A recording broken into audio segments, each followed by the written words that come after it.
Deus abençoe seu dia, Deus abençoe sua vida. Estamos juntos aqui em mais uma oração e palavra, o nosso devocional de todos os dias que publicamos aqui no canal, um momento onde nós separamos para oração, para meditação na palavra de Deus, para um momento aqui separado do nosso dia, para buscarmos crescimento, conhecimento de Deus e de sua palavra, um momento de oração, de mais intimidade com Deus.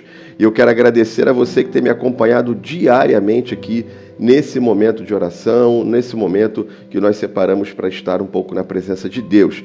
Que Deus abençoe sua vida, que Deus abençoe você, renove suas forças, renove sua fé, abençoe sua casa, sua família, em nome de Jesus Cristo. E para quem chega agora aqui no canal, seja bem-vindo, seja bem-vinda e já faça um convite para que você possa se inscrever no canal, apertar o sininho das notificações e assim também nos acompanhar diariamente nesse momento devocional aqui.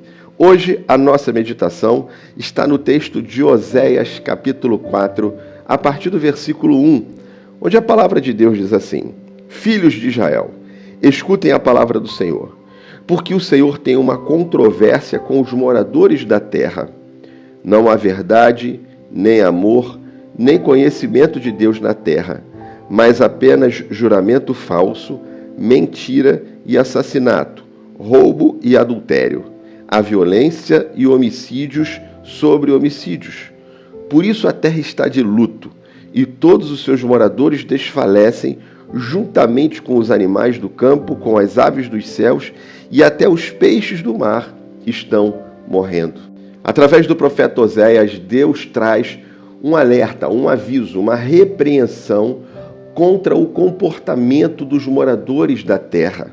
Deus é enfático e duro ao dizer a condição de vida que o povo estava vivendo e que todo o sofrimento era consequência das atitudes erradas, do pecado, do caminho de pecado e do afastamento de Deus que os moradores da terra haviam escolhido.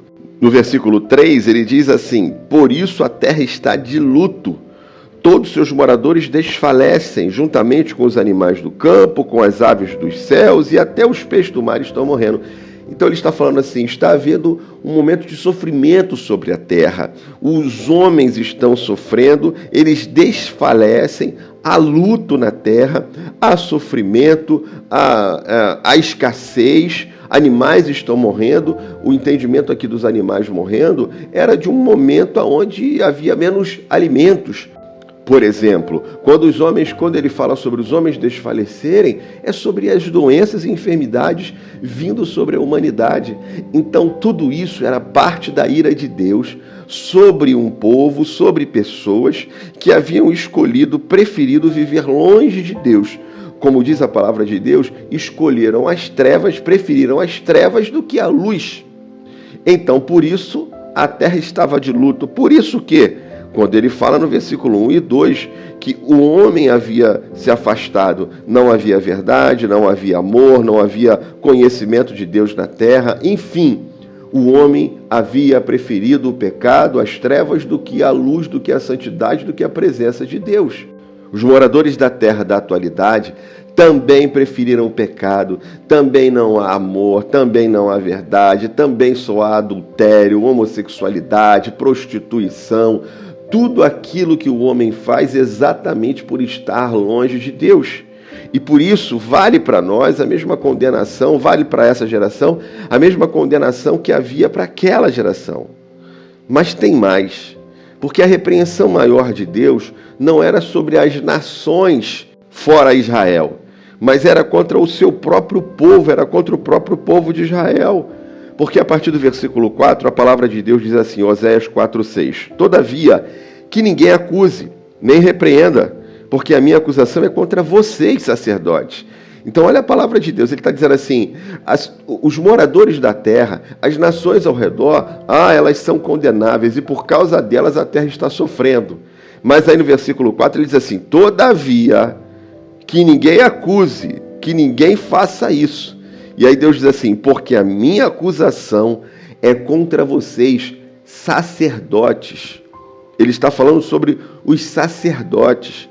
E ele continua dizendo, por isso vocês tropeçarão de dia e os profetas juntamente com vocês tropeçarão de noite. eu destruirei a mãe de vocês, está dizendo o Senhor. E ele continua falando, o meu povo está sendo destruído, pois lhe falta conhecimento.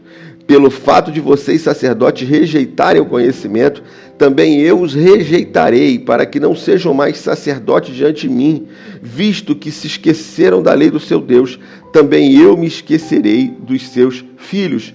A condenação maior de Deus era contra os sacerdotes de Deus, que haviam abandonado a palavra de Deus, que haviam abandonado o verdadeiro ensino da palavra de Deus. Deus diz assim, o meu povo está sendo destruído porque lhe falta o conhecimento, e culpa os sacerdotes de Deus por essa falta de conhecimento, porque os sacerdotes se dedicaram a outras coisas e não a disseminar, a espalhar, a ensinar o conhecimento de Deus. E antes que alguém diga, então para nós o que vale é a condenação para os sacerdotes. Ok, mas na nova aliança, quem são os sacerdotes? Vamos ver o que a palavra de Deus diz sobre isso. 1 Pedro capítulo 2, versículo 9, a palavra de Deus diz assim, vós, porém, são geração eleita, sacerdócio real, nação santa, povo de propriedade exclusiva de Deus, a fim de proclamar as virtudes daquele que o chamou das trevas para a sua maravilhosa luz.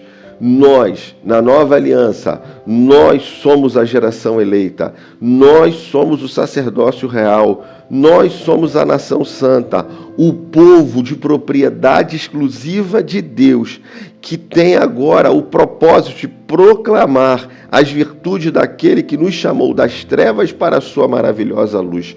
Na nova aliança todos somos sacerdotes, e na nova aliança a condenação são para esses sacerdotes, que preferiram o carnaval do que a igreja, que preferiram as trevas do que a luz, que preferiram a carne do que o espírito.